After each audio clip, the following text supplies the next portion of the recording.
Come on up, Randy! Randy Dyck from Vancouver. Woo! Do you vibrate? Do you have a why? Do you know your why? Vibration's happening all the time. Science tells us that vibration is happening everywhere on this planet. The ocean is vibrating. I'm vibrating. You're vibrating, anticipating what I'm going to say.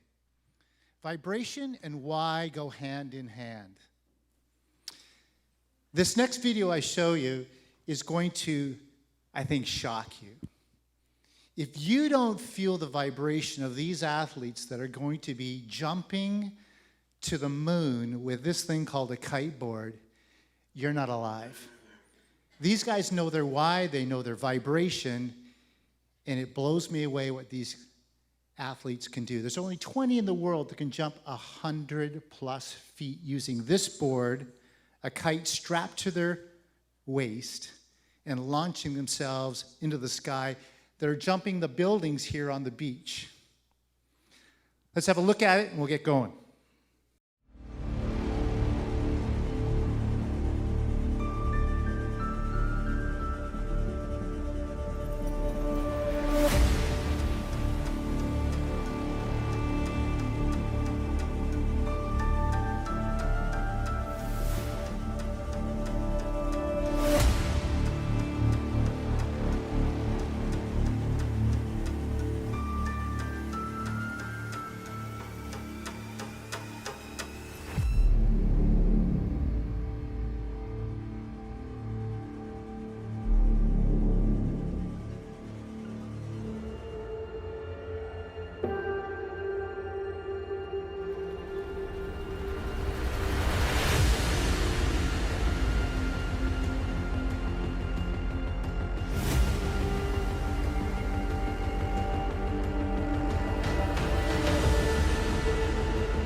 That's commitment.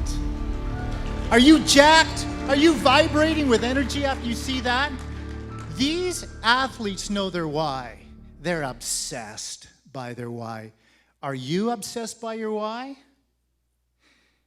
This athlete here, Lewis Crathorne, I met him a number of years ago.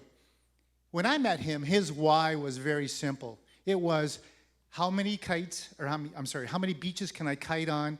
How high can I jump? Can I reach that pinnacle of 100 feet in the air from flat water? And yet his why was not complete. His why was going to change because he was competing in the Red Bull King of the Air. This is an event held in South Africa every year. And while he was competing, he crashed. He hit the water so hard, he knocked himself out from about 90 feet. He drowned. He died in the water. Another kiter pulled him into shore and they gave him CPR. He spent the next 2 weeks in a coma and came out and survived. Does your why change because of circumstances? Has something tragic happened in your life that changed your why? Maybe something special happened that changed your why. Anyways, Lewis' why changed significantly. We'll talk about that in a bit. But your why drives your goals, and your goals fulfill your why. Think about that. The why is everything, and then you build your goals, and it drives and then fulfills your why.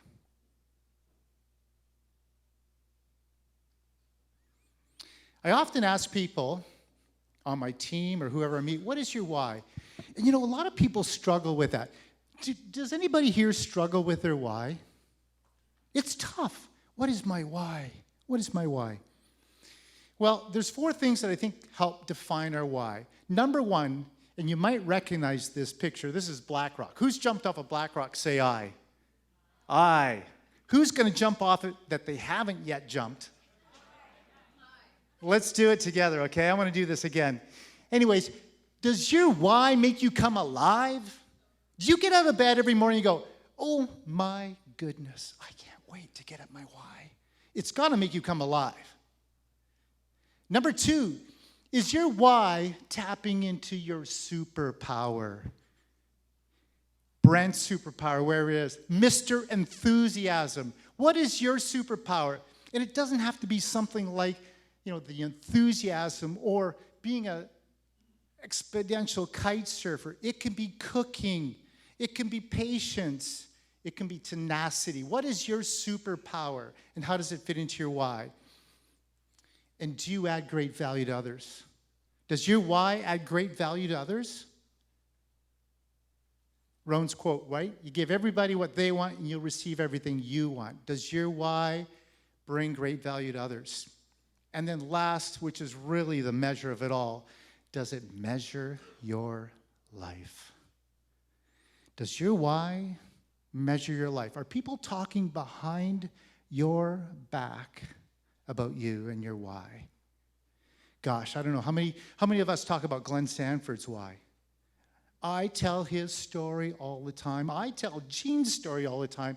I tell John Sai's story all the time. Does your life and your why measure up to what you want it to be?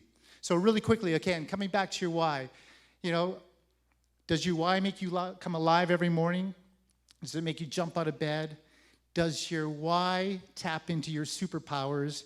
Does your why bring great value to others? And does your why measure your life?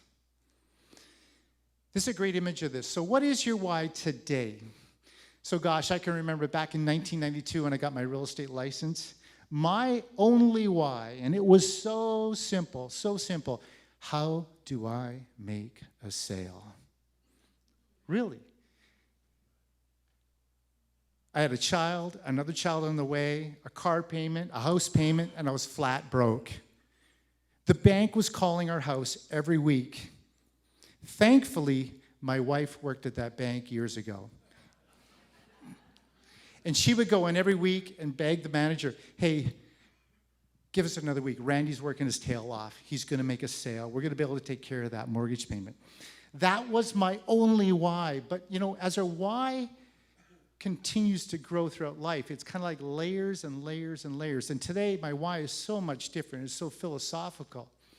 Your why needs to change over time. And there's things that happen, of course.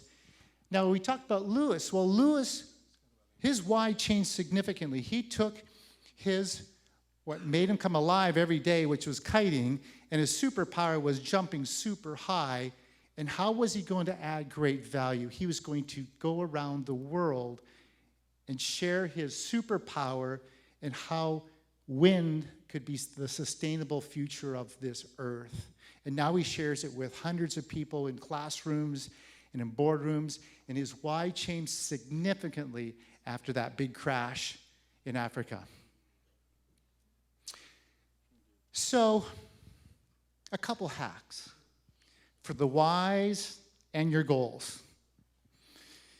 Number 1 hack, which is really, really simple, is this. Write down your why and write down your goals.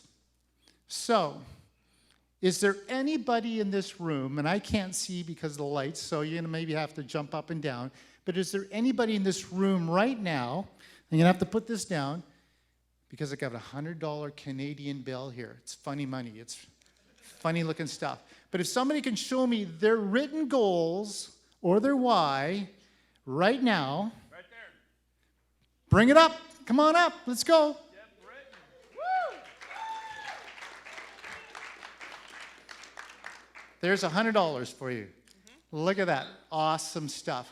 Now, I would prefer to see it in handwriting on something, but you've got it. You've got it. So it's very important to write that down. Hang on to that, because we're going to come back to that. That's a really important piece to it. So write your goals down. 42% more chance of achieving your goals and your why. Number 2, if there's anything that you go home away with, I want you to remember this. This is so important. The power of your mind. And I'm not just thinking about it. God gave you 2 things when you were a child that is so precious. What are those 2 things? Those 2 things are curiosity and your imagination. Curiosity and imagination. Bob Proctor has a great quote. There are only 2 constraints which come in the way of success. The weakness of the mind or the attention, and this is killer, the poverty of your imagination. Think about that. Poverty is at one end of the scale. Your imagination's at the other end. The poverty of your imagination, your mind, is what slows you down, that really gets in the way of you doing amazing things. This is my version of my quote. When you shut your curiosity down, or you shut down your curiosity and turn off your imagination, you sabotage the greatness within. Who has shut down their imagination? Who has shut down their curiosity? Curiosity brings you to places you would never imagine because you can ask curious questions and get somewhere and learn something. Your imagination will take you places that you can't imagine. Because the imagination is the most amazing vision board you could ever create. I can take a picture of the sunset tonight, but it's nothing like what I saw in my mind. Here's our challenge. We live too much in the past and the present and not thinking about our imagination in the future. We have to turn off our past, turn off the hard drive, get rid of what we've done in the past because it always pollutes. The poverty enters our imagination. So if there's one thing you go home with, turn up your curiosity, turn up your imagination, and turn off the past. And think only of what you can become, because the greatness is within each one of us. Awaken your curiosity and light up your imagination. So the law of vibration. Anybody vibrating yet? Oh yeah, baby. What do you vibrate about? Love. I met my wife in September 6th, 1985, in a parking lot at college. We locked eyes, and that was it. When you know, you know. Vibration was like out of this world. So, vibration's happening all around us. Love. How about on transaction and deals?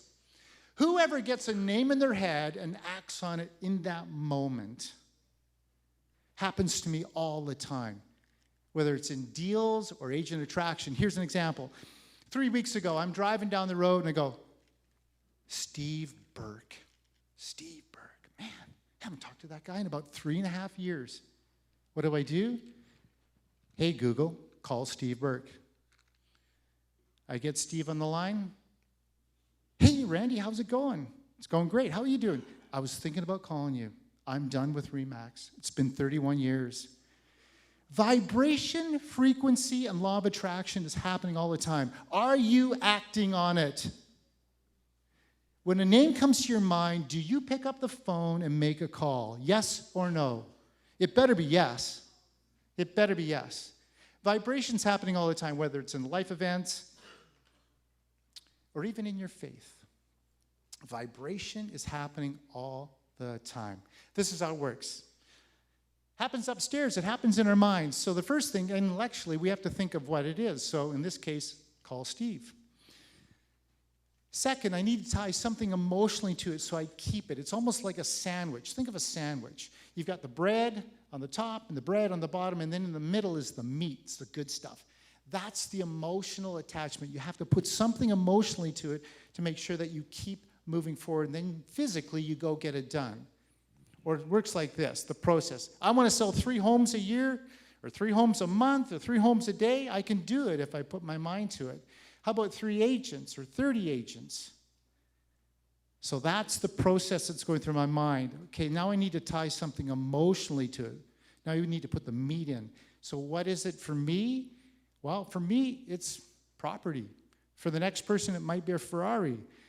What is driving you emotionally to stay with it? Because when you're in tough, you're going to want to quit. So that's the fear, uncertainty, and doubt, or the bullshit that's going through your mind, and you have to fight through that. So the process is simple. You put a goal in place, you tie something emotional to it, and then you've got to fight through it with a fear, uncertainty, and doubt because you want that emotional thing so bad. So frequency, law of attraction, vibrations happening all the time. What is your frequency and what are you doing to attract people? So on my team and even in agent attraction, this is already spoken about, I have a perfect client or an avatar. We talk about that all the time in the team and we go through it with each individual agent. And for myself, I do that as far as even attracting agents, the avatar. And we get super, super granular. So right down to the color of their hair, the color of their eyes. Where do they like to eat? What do they not like? What do they drive? What's their net worth? Where do they holiday?